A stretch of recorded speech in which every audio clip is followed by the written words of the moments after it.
नमो नारायण। उन्नत ज्योतिष एंड अध्यात्म के इस चैनल में मैं राजेश पुरोहित आपका हृदय से स्वागत करता हूं।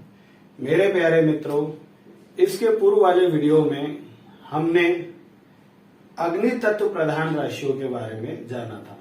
आप जानते हैं कि 12 राशियां 5 तत्वों में डिवाइड की गई है, जिसमें से आकाश सब में समान रूप से विद्यमान है, परंतु जो 4 तत्व है अग्नि, पृथ्वी, वायु और जल, उसमें 3-3 राशियों को विभाजित किया गया। इसके पूर्व वाले वीडियो में मैं अग्नि तत्व के बारे में बता चुका हूं, आपको उसके बारे में जानकारी दे चुका हूं, उस पर विशेष रूप से प्रकाश डाल चुका हूं। अग्नि तत्व की जो राशियां थी उसमें मैं थोड़ा सा संक्षिप्त बता देता हूं, ताकि आपको पृथ्वी तत्व आसानी से सरलता से समझ में आ सके और आप उससे लाभ उठा सके। अग्नि तत्व की जो प्रधान राशियां थी वो इस काल पुरुष कुंडली के हिसाब से जब आप देखेंगे तो ये मैंने एक चार्ट बनाया है, इस व्हाइट बोर्ड के माध्यम से मैं आपको इसको समझाने की कोशिश कर रहा हूं कि ये देखिए, प्रथम जो है जिसपे मेष लिखा हुआ है, ये अग्नि तत्व प्रधान राशियां है। 5 नंबर की राशि यानी सिंह, ये भी अग्नि तत्व प्रधान राशियां है। और 9 नंबर की यानी धनु राशि, ये भी अग्नि तत्व प्रधान राशि है, यानी एरिस, लियो एंड सेजिटेरियस। अब इसके बाद जो दूसरी राशि आती है, मतलब दूसरा तत्व आता है, वह आता है पृथ्वी तत्व। अब पृथ्वी तत्व प्रधान राशियां जो रहती हैं, यह कौन कौन सी रहती हैं? मेष, सिंह, धनु, यह अग्नि तत्व प्रधान हो गई। तो पृथ्वी तत्व में जो राशियां आती हैं वो आती है वृषभ, कन्या एंड मकर। वृषभ राशि, कन्या राशि, मकर राशि, ये पृथ्वी तत्व प्रधान राशियां हैं। इनका जो तत्व है पृथ्वी है, इसमें जो गुण आया है इन राशियों में पृथ्वी का आया है। इनमें जो सबसे प्रथम आते हैं नक्षत्र, तो नक्षत्र कौन से आते हैं? तो वृषभ राशि में जो नक्षत्र आता है वह आता है कृतिका, दूसरा जो नक्षत्र आता है रोहिणी, और तीसरा नक्षत्र आता है मृगशिरा। इसका जो वर्ण है, मतलब जो जाति है, वह वैश्य है, और इसकी जो दिशा है वह दक्षिण है। इसी पृथ्वी तत्व में जो दूसरी राशि आती है वह आती है कन्या, जिसका इंग्लिश नेम वर्गो है। इसमें जो नक्षत्र आते हैं उत्तरा फाल्गुनी, हस्त, चित्रा, वर्ण यानी जो जाति है वो वैश्य रहेगी और दिशा दक्षिण ही रहेगी। इसी में जो तीसरी राशि आती है मकर, जिसका इंग्लिश नेम है कैप्रिकॉर्न, जिसमें नक्षत्र आते हैं उत्तराषाढ़, श्रवण, धनिष्ठा, वर्ण वैश्य और दिशा दक्षिण। मेरे प्यारे मित्रों, ये जो पृथ्वी तत्व प्रधान राशि है और जो अग्नि तत्व प्रधान राशि है, इन तीनों राशियों में आपको कॉमन चीज मिलेगी। जैसे अग्नि तत्व जो प्रधान राशियां थी मेष, सिंह, धनु, उसके अंदर आपको नक्षत्र समान मिलेंगे, उसकी दिशा समान मिलेगी, और उसका वर्ण जो जाति है, वह कर्म करने का क्षेत्र है, वह समान मिलेगा।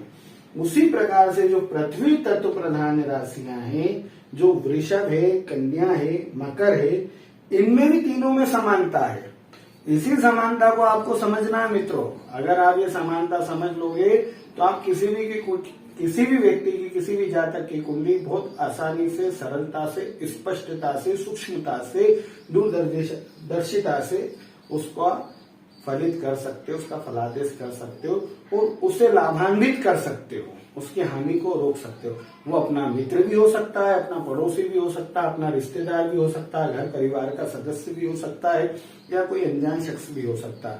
ये भारतीय ज्योतिष हमें इसी आधार पर मिला है कि इससे हम लोगों के घर में प्रकाश पहुंचा सकें, उस जातक का अंधकार दूर कर सके, उसको प्रकाश से पूर्ण कर सके, जिससे वो अपने जीवन को आनंदित और सुखमय रूप से जी सके।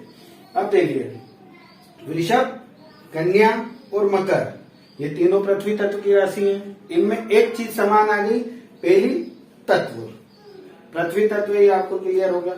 दूसरा जो इसका आया सिस्टम कि इसमें क्या है, नक्षत्र, कृतिका, रोहिणी, मृगशिरा, कन्या के उत्तरा फाल्गुनी, हस्त, चित्रा, और मकर के उत्तराषाढ़, श्रवण और धनिष्ठा। तो कृतिका, उत्तरा फाल्गुनी और उत्तराषाढ़, ये तीनों नक्षत्र का स्वामी सूर्य है। रोहिणी, हस्त और श्रवण, इन तीनों नक्षत्रों का स्वामी चंद्रमा है।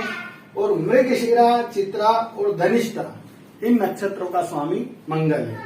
कृतिका के अगर 3 चरण आते हैं वृषभ राशि में यानी टोरस में, तो कन्या में भी 3 ही चरण आएंगे उस नक्षत्र के, 4 नहीं हो जाएंगे प्रभु। यही समानता है और यही इसका ज्ञान है। वैसे उत्तरा आषाढ़ में भी यानी मकर राशि में, कन्या राशि में जब उत्तरा फाल्गुनी के 3 चरण आएंगे यानी वर्गों में आपको कॉन्स्टिलेशन के 3 साइंस मिलेंगे आपको, तो कैप्रिकॉन यानी मकर राशि में उत्तरा आषाढ़ के भी आपको 3 ही चरण मिलेंगे। रोहिणी जिसका स्वामी चंद्रमा है, हस्त इसका भी स्वामी चंद्रमा, और श्रवण इसका स्वामी भी नक्षत्र का चंद्रमा, इन तीनों के पूरे चरण आएंगे, इन्हें 4-4 चरण आएंगे।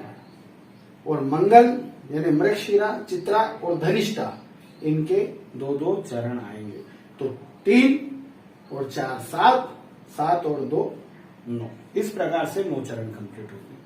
ये तीनों राशि कहाँ पे बनती है? जब हम काल पुरुष की कुंडली देखते हैं। काल पुरुष मतलब वो वाला काल नहीं, मृत्यु वाला काल नहीं भैया, देखना हो ऐसा नहीं बोलोगे। काल पुरुष की कुंडली, काल यानी समय, टाइम, जिस समय जो टाइम ट्रेवल होता है, जो समय चल रहा रहता है, जो दशा चल रही होती है, जो दिशा बह रही होती है, जिस समय गोचर में प्लैनेट्स मूवमेंट कर रहे होते हैं, उसे हमने काल बनाया है, उसे काल नाम दिया गया है, जिससे हम समय का ज्ञान प्राप्त करके उससे लाभ ले सके, सही दिशा में कदम उठा सके।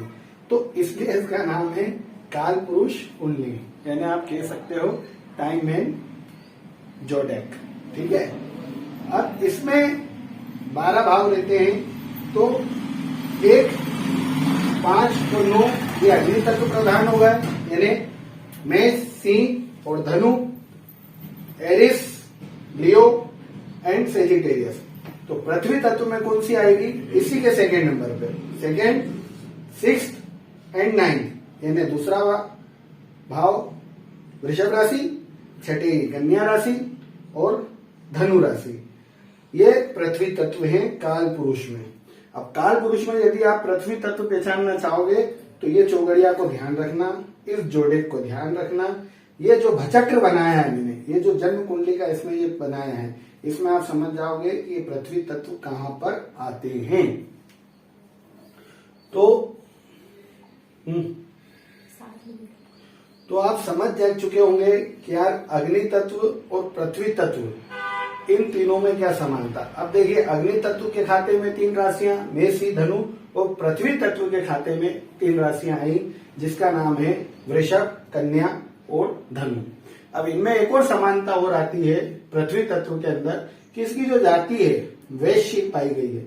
वैश्य जाति आप समझ सकते हो, ये जाति का जो कार्य होता है, कर्म क्षेत्र होता है, वह व्यापार का होता है। यानी ये जो अधिकतर आपको वृषभ, कन्या, मकर, यानी आपको टोरस, वर्गो एंड कैप्रिकॉन, ये जो राशि आपको देखने में आएगी, ये अधिकतर आपको व्यापार के क्षेत्र में देखने में आएगी। मतलब क्योंकि पृथ्वी तत्व क्या है, आप जानते हो, पृथ्वी में जो गुण है धारण करने का, और दूसरी बात है पृथ्वी में आप देखो सब प्रकार की सोना, चांदी, हीरा, मोती, लोहा, पीतल, तांबा और भी जो अमूल्य है, और जो वनस्पति जगत की वस्तुएं हैं, हमारे जो कृषि जगत की वस्तुएं हैं, खाद्य पदार्थ हैं, अन्न पदार्थ हैं, ये सारी पृथ्वी से प्राप्त होती हैं। तो ऑटोमेटिक इस जातक के, राशियों के जातक, जो पृथ्वी तत्व प्रधान जो जातक रहते हैं, ये इसी से जुड़ा कार्य करते हैं मेरे मित्रों। और जितनी इस राशि के स्वामी की पोजीशन स्ट्रांग होगी, मजबूत होगा, और जितना वो प्योर होगा, हाई होगा, उसकी डिग्री अच्छी होगी, उतना वो व्यक्ति ऊंचे पद पे पाया जाएगा। मतलब व्यापार के क्षेत्र में, व्यवहार के क्षेत्र में वह उन्नति करता देखा जाएगा। ये इंटेलिजेंट राशि होती है। इसके पहले जो पूर्व राशि रहती थी वह क्षत्रिय प्रधान थी। क्षत्रिय ने शूरवीरता प्रधान थी। अग्नि तत्व की जो राशियां हैं वह शूरवीरता प्रधान है। ऐसे लोग अधिकतर मतलब शौर्य के कार्य करते हुए देखे जाते हैं। आर्मी जैसे उसमें और भी हमारे देश को संभालने की जो बागडोर रहती है, अधिकतर अग्नि तत्व प्रधान की राशियां रहती है। और उसी प्रकार से पृथ्वी तत्व है। दूसरी इसकी कहानी है कि जो इसका कर्म क्षेत्र है तो वेश हो गया, मैंने बता दिया। अब आती है दिशा। अब चाहे वृषभ राशि हो यानी टोरस हो, चाहे कन्या राशि हो यानी वर्गो हो, और चाहे मकर राशि हो या कैप्रिकॉन हो, इनको आप सीधे बोल सकते हो कि इनकी दिशा दक्षिण है। इस राशि के जातक, इस पृथ्वी तत्व राशियों के जातक आपको दक्षिण दिशा में ही फलित देखे जाएंगे। इनका जो मकान यदि दक्षिण दिशा में होगा तो इनको खूब लाभ होगा, इनकी दुकान दक्षिण दिशा की तरफ होगी तो खूब लाभ। ये जिस यात्रा पे निकल गए अगर दक्षिण दिशा में व्यापार करना है तो उसमें इनको लाभ हो, क्योंकि इनको दक्षिण दिशा काफी फलित होती है। तो मेरे प्यारे मित्रों, आज मैंने आपको पृथ्वी तत्व यानी एरी साइन के बारे में बताया है। और अगर आपको यह वीडियो पसंद आता हो तो आप प्लीज इसे लाइक करें, शेयर करें, कमेंट करें और सब्सक्राइब करना ना भूलें। मेरे प्यारे मित्रों, आखिरी का शायद वीडियो आप देखते नहीं हो और मैं शुरू में बोलना भूल जाता हूँ, थोड़ा सब्सक्राइब करें। तो जैसे तैसे व्हाइट बोर्ड लाया हूँ तो आगे आपको और अच्छी अच्छी चीजें बताऊंगा, जिससे आप हमेशा लाभान्वित होंगे और अपने और प्रियजनों की हानि को या दूसरे जनों की हानि को रोक पाएंगे। नमो नारायण।